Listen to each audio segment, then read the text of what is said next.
మన పిల్లలకి ఆ సదాచారం అలవాటు అవ్వాలంటే సదాచారం ప్రత్యేకంగా నేర్పేటువంటి బళ్ళు చేర్పించాలి.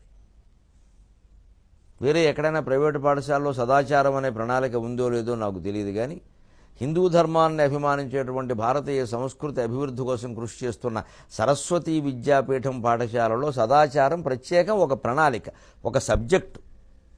ఈ తెలుగు, ఇంగ్లీషు, లెక్కలు, ఈ సైన్సు ఇవన్నీ ఎంతో, సదాచారం కూడా ఒక సబ్జెక్టు. అక్కడ 6 సబ్జెక్టులు ఉండవు, 7 సబ్జెక్టులు ఉంటాయి. దాంట్లో కూడా 100 మార్కుల పరీక్ష ఉంటుంది. అది కూడా పూర్తయితేనే 7వ తరగతి అబ్బాయిని 8వ తరగతిలోకి పంపిస్తారు, లేకపోతే పంపరు.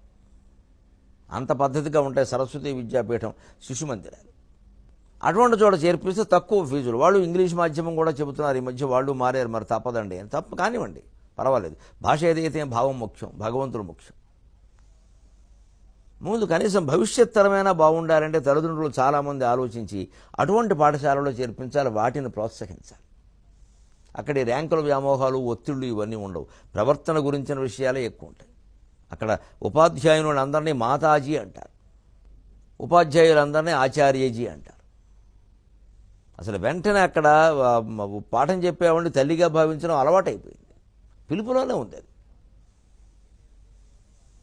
మాతాజీ అన్న వాళ్ళని మళ్ళీ ఉపాధ్యాయుల్ని పితాజీ అంటారు, కొంపలు అంటుకుంటే మళ్ళీ వాళ్ళ మధ్యలో లేనిపోని వ్యవహారాలు వస్తాయి. అందుకని ఆయన ఆచార్యజీ అంటారు, ఈవిడ్ని మాతాజీ అంటారు. అంటే ఆయనకు కూడా ఆవిడ మాతాజీయే, సాటి ఉపాధ్యాయుడికి కూడా ఉపాధ్యాయురాలు మాతాజీ.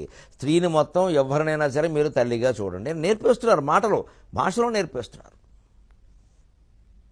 అటువంటి చోట మనం చేర్పిస్తే సదాచార